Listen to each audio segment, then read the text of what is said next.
The ozone layer is a region in the Earth's stratosphere that contains a high concentration of gas made up of three oxygen atoms. It's located between 15 and 30 kilometers above the Earth's surface. It acts as a shield, absorbing harmful ultraviolet radiation from the sun.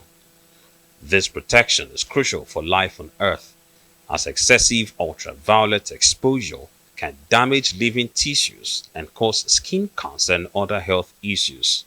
Unfortunately, the protection is gradually depleted by human activities, one of which is the flaring of fluorinated gases and ozone depleting substances.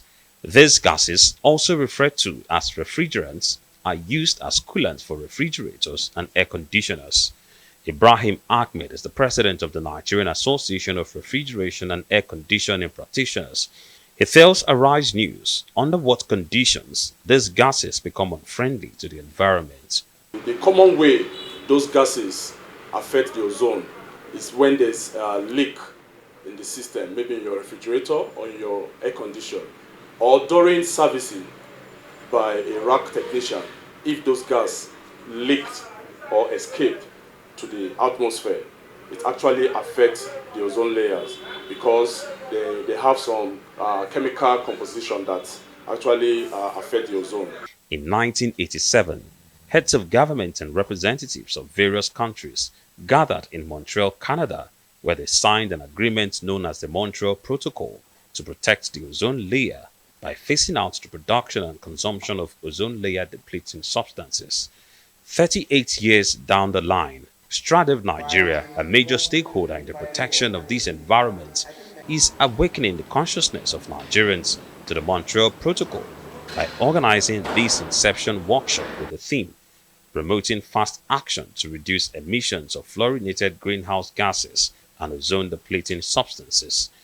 Nigeria has signed into this implementation process, Montreal Protocol and the Kigali Amendment, and we just want to use this project to create more national awareness, more visibility on these issues, conscientize quite a lot of players, the practitioners, the technicians on the ground, and see how we can foster a much more collaborative approach to support the National Ozone Office. The National Ozone Office, responsible for the domestication of the Montreal Protocol in Nigeria, presents the level of compliance with the protocol in the country.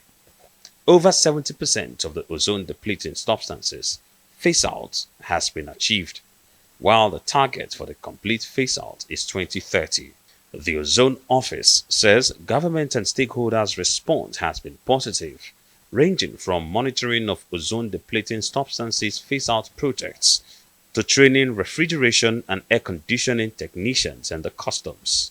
However, the United Nations Industrial Development Organization says more needs to be done, especially in the area of training. I realized that there is a very low female participation in this sector.